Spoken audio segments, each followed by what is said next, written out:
तलाल साहब बहुत बहुत शुक्रिया वक्त देने के लिए। मरीम नवाज का जो एवनफील्ड केस था जिसमें वो बरी हो गई, उस पर मैं आता हूं, लेकिन उससे पहले जरा ये बताइएगा, क्योंकि हुकूमत ने कमेटी तश्कील दे दी है जो कि ऑडियो लीक्स की तहकीकात करेगी। क्या जो इमरान खान की ऑडियो लीक्स है उसकी भी तहकीकात करवाएगी हुकूमत? और इमरान खान तो इस ऑडियो लीक के बाद कह रहे हैं कि अच्छा हुआ ऑडियो लीक हो गई, अब मैं कहता हूं पूरा साइफर ही रिलीज कर दें। तो इमरान खान भी कहीं ना कहीं तहकीकात का मुतालबा कर रहे हैं। तो ऑडियो लीक्स की भी तहकीकात होगी, साइफर की भी तहकीकात होगी, क्या फैसला हुकूमत कर रही है इस वक्त? बिस्मिल्लाहिर्रहमानिर्रहीम। शहजाद, ये मजबूरी है, ये जिम्मेदारी है हुकूमत की, क्योंकि कौमी मुफाद इसमें आता है और इसकी तहकीकात होंगी। जिस तरह प्राइम मिनिस्टर हाउस की लीकेज जो उसकी तहकीकात हुई हैं, ये बनी गाला लीक्स हैं। और ये बनी गाला में ये जो ज्यादातर इजलास और गुफ्तगू है, ये बनी गाला में हुई है। जो इमरान खान है वो बनी गाला को वजीर आजम हाउस के तौर पे इस्तेमाल करते रहे हैं, और वहां पर भी उसी तरह ही उनके लोगों को इन्वेस्टिगेट करना पड़ेगा और उनको ये पहुंचना पड़ेगा। जो आप बता रहे हैं ये बड़ी अहम बात है। क्या ये मालूमात की बुनियाद पे आप कह रहे हैं कि जो मुबैना ऑडियो है इमरान खान की और उनके प्रिंसिपल सेक्रेटरी की, बल्कि मुबैना क्या, इमरान किसी ने उसको डिनाई नहीं किया है, वो वो प्राइम मिनिस्टर हाउस की ऑडियोज नहीं है जो साइफर से मुतल्लिक है? देखिए, ये जो एक पार्ट 2 आया है और इसमें जो कुछ लोग बातचीत कर रहे हैं, वो बनी गाला में वो इजलास हुआ था। और ये इजलास 27 मार्च के बाद जब इन्हें याद आया कि कोई और हल नहीं है, परफॉर्मेंस तो इनके पास नहीं थी, इन्होंने एक लोगों के जज्बात से खेलने के लिए, लोगों को बहकाने के लिए मंसूबा जो बनाया, उसका जो सारे दिन उस दिन जो इजलास हुए हैं वो बनी गाला में हुए हैं। और बनी गाला में ही ये सारा मंसूबा बनाया गया, और ये उसके बाद सारी अदाकारी लोगों के सामने जो आके जलसों में करते रहे, उसकी भी मंसूबा साजी सारी बनी गाला में। लेकिन तलाल साहब, यहाँ पे ऑब्वियसली सवाल ये बनता है कि आपके पास ये इंफॉर्मेशन कैसे है कि जो इजलास था वो बनी गाला में हुआ और उसी की ऑडियो है ये? बिल्कुल, देखिए, ये इंफॉर्मेशन मेरा ख्याल है बहुत मुश्किल नहीं है। ये बिल्कुल, जब ये चीजें सामने आई हैं तो हुकूमत और बाकी सारे लोग इस पे गौर कर रहे हैं। आप जरा अपनी फुटेज और चीजें निकाल लें 28 मार्च की, कि खान साहब पूरा दिन उस दिन 28, 29 ये सारे इजलास जो हैं उन्होंने उधर किए हैं, और वो ज्यादातर बनी गाला को वजीर आजम हाउस के तौर पे इस्तेमाल करते थे। वो कहते तो ये थे कि मैं कोई पैसा नहीं लेता, लेकिन तमाम अखराजात वजीर आजम हाउस के कराते थे, इवन पानी की बोतलें भी जाते हुए। आप कह रहे हैं कि 28 और 29 मार्च की ऑडियोज हैं जो हुई हैं, सामने आई हैं? जी, ये बिल्कुल जी, ये 27, 28 के बाद की बात है, और ये उन्हीं दिनों की ये ऑडियोज है। उन्हीं दिनों में ये मीटिंग्स की गई हैं, और ये मीटिंग्स यानी जब वो जलसे में कागज लहरा के ऐलान कर चुके थे कि बैरूनी साजिश हुई है, उसके बाद की ऑडियोज हैं ये आप कह रहे हैं?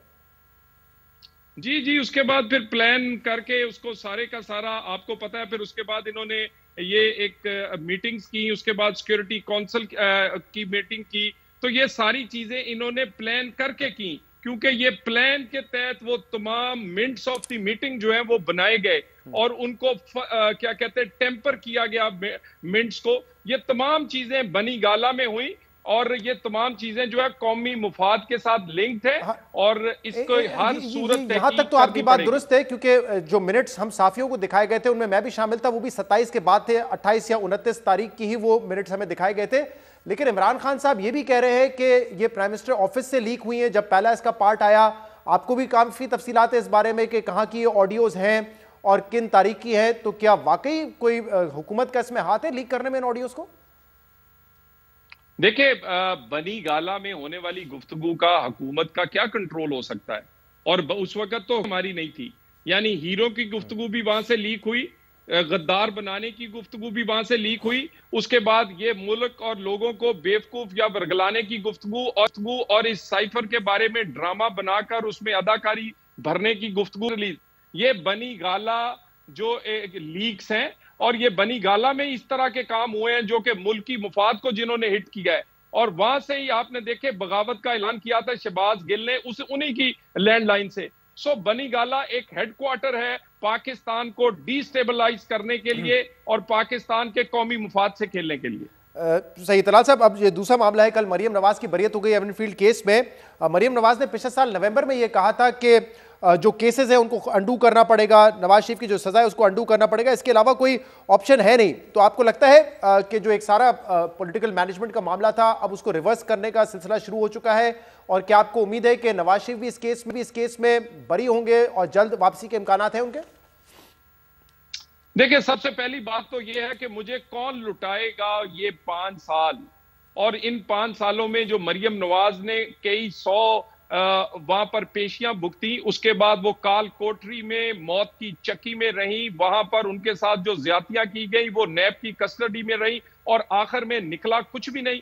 और उसके साथ साथ मुझे ये बताइए कि चले मरियम नवाज, मियां नवाज शरीफ, नून लीग अपने गुनाह माफ कर भी दे, जो उनके साथ जुल्म हुआ है, ये कौन, कैसे हम माफ कर सकते हैं कि वो पाकिस्तान को पॉलिटिकली डिस्टेबलाइज किया गया इस ड्रामे के साथ, उसी वजह से पाकिस्तान की इकोनॉमी हिली, उसी वजह से गरीब की रोटी गई। यानी वो डॉलर जो 100 का था आज 225 रुपए का है, वो आटा जो 32 का था वो 100 का है, वो चीनी जो 52 रुपए की थी वो 120 की है, वो घी जो 140 का था आज 540 का है। ये सब कुछ क्यों हुआ? क्योंकि पाकिस्तान पॉलिटिकली डिस्टेबलाइज हुआ साकिब निसार और एन कंपनी के फैसलों के, और वो डिस्टेबलाइज ऐसा हुआ कि आज तक संभल नहीं रहा।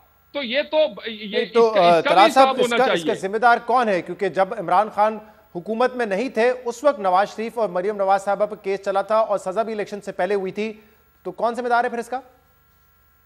देखिए, इसके बेनिफिशियरी जो है वो इमरान खान है, और इसके एक करैक्टर इसका साकिब निसार है, और इस तरह के बाकी जो करैक्टर, देखिए उन्होंने खेला किससे है? पाकिस्तान के साथ, गरीब की रोटी के साथ, पाकिस्तान की इकोनॉमी के साथ, और उसके बाद आज के दिन तक पाकिस्तान स्टेबल नहीं हो सका, पाकिस्तान के डिफॉल्ट तक बात आ गई। तो ये सब कुछ करने से नवाज शरीफ का नुकसान नहीं हुआ, वो तो सुरखरू हुआ है, वो तो अल्लाह की मेहरबानी से उसकी इज्जत बढ़ी है। मरियम नवाज लीडर बन के उभरी है, हाँ वो काल कोठरियों में रही, हाँ वो मौत की चक्कियों में रही, हाँ उसके साथ जुल्म हुआ, वो भी किसी की बहन और बेटी थी, मगर जुल्म पाकिस्तान के साथ। लेकिन तलात साहब, यहाँ पे एक इंपॉर्टेंट मामला ये भी है कि जो कानूनी केस है इसमें नैब से जब ये पूछा गया कि आप साबित करें कि 1993 से ये अपार्टमेंट जो है नवाज शरीफ की मिल्कियत है, तभी मरियम नवाज से लिंक स्टैब्लिश होगा, और इनकी मालियत भी साबित करें, जो दस्तावेजी सबूत के साथ नहीं पेश कर सका नैब। लेकिन इसमें एक दूसरा मामला भी है, और वो ये है कि नवाज शरीफ 3 दफा वजीर आजम रहे, इस मुल्क के पब्लिक ऑफिस होल्डर रहे हैं। तो क्या आपको लगता है कि जिस तरीके से पब्लिकली आके उनको, चाहे पार्लियामेंट में हो चाहे मीडिया पे हो, एक अपनी मनी ट्रेल देनी थी इन अपार्टमेंट्स के हवाले से, उसमें वो तसल्ली करवा पाए हैं? क्योंकि मामला तो इस वक्त जो अदालत में जेर बहस वो इस बात पर हो ही नहीं रहा कि मनी ट्रेल क्या है, मामला तो वहीं पे फंस गया है कि नैब स्टैब्लिश नहीं कर पा रहा कि अपार्टमेंट 93 में भी शरीफ फैमिली की मिल्कियत है। मैंने तकरीबन 90% हेयरिंग अटेंड की है मियां नवाज शरीफ और मरियम साहबा की, और आपके जो कोर्ट रिपोर्टर्स भी जिन्होंने वो हेयरिंग्स अटेंड करते उनसे पूछें, लोग हंसा करते थे इस मुकदमे पे, इसकी प्रोसिक्यूशन पे। कल भी सारा दिन जज साहिबान ने जो सवाल किए वो यही किया कि मरियम नवाज तो बाद में आती हैं, पहले कनेक्शन साबित करें मियां नवाज शरीफ का, उनकी इलविल साबित करें, उनकी करप्शन साबित करें, उनका लिंक साबित करें, गैर कानूनी तौर पर ये फ्लैट एक्वायर करना साबित करें। कोई चीज साबित नहीं कर सके।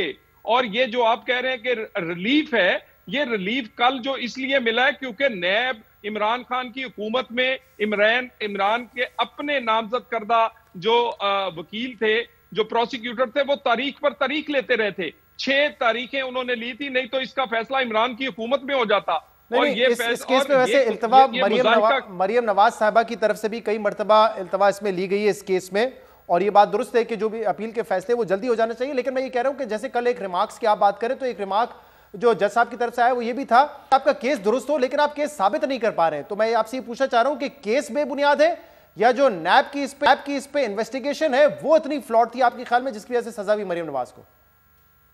सबसे पहले जब ये केस बना, नैब को कहा गया, तो नैब ने कहा कि हम तो केस बनाना नहीं चाहते थे, ये क्योंकि हमें हुक्म दिया है सुप्रीम कोर्ट ने, तो इसलिए बना रहे हैं। और उसके बाद ये केस बना एक जेआईटी जो कि व्हाट्सएप जेआईटी थी, फिर इसके ऊपर एक जज लगाया गया जो कि पाकिस्तान की तारीख में पहली दफा जज लगे, यानी सुप्रीम कोर्ट का जज, वो जो ओवरसाइट करता था। उसके बावजूद जब फैसला हुआ तो उसमें इतने फ्लॉज थे कि हाई कोर्ट में आके उसको उड़कर रह गया। और मैं आपको बताऊं, कल भी सारा दिन सुर्खरू, और कल अगर आप कोई सुन लेते तो मरियम नवाज तो बाद में आती है। मियां नवाज शरीफ कल बेगुनाह साबित हुए हैं, कोई लिंकेज साबित नहीं हुआ, क्योंकि ये पॉलिटिकली मोटिवेटेड थे। ये सिर्फ नून लीग को इक़्तिदार से अलहदा करने के लिए और पाकिस्तान में माहौल पैदा करके इमरान खान को लाने के लिए तलाल साहब, अब माहौल आपके ख्याल में बदल रहा है?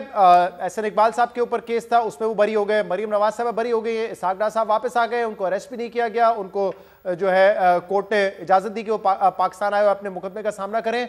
तो अब माहौल बदल गया है, और माहौल बदलने के साथ साथ क्या मियां साहब की तबीयत भी बेहतर हो रही है और वो जल्द पाकिस्तान वापस आएंगे? देखिए, अब माहौल क्यों बदला है? क्योंकि जिस लाडले को लेकर आए थे वो परफॉर्म नहीं कर सका, उसने पाकिस्तान का तिया पांजा कर दिया है। ना गरीब की रोटी बची है, ना पाकिस्तान की इज्जत बची है, पाकिस्तान डिफॉल्ट तक जा पहुंचा है। ये दिन देखने पड़े हैं। और उसके बाद माहौल जो है वो हमारी जिद्दोजहद से बदला है, हमारी कोशिश से बदला है, हमारी तहरीक से बदला है। और अदारे जो है वो अपने दायरे कार के अंदर चले गए हैं। अदारों को हमने मजबूर किया है कि वो अपने दायरों के अंदर चले जाएं।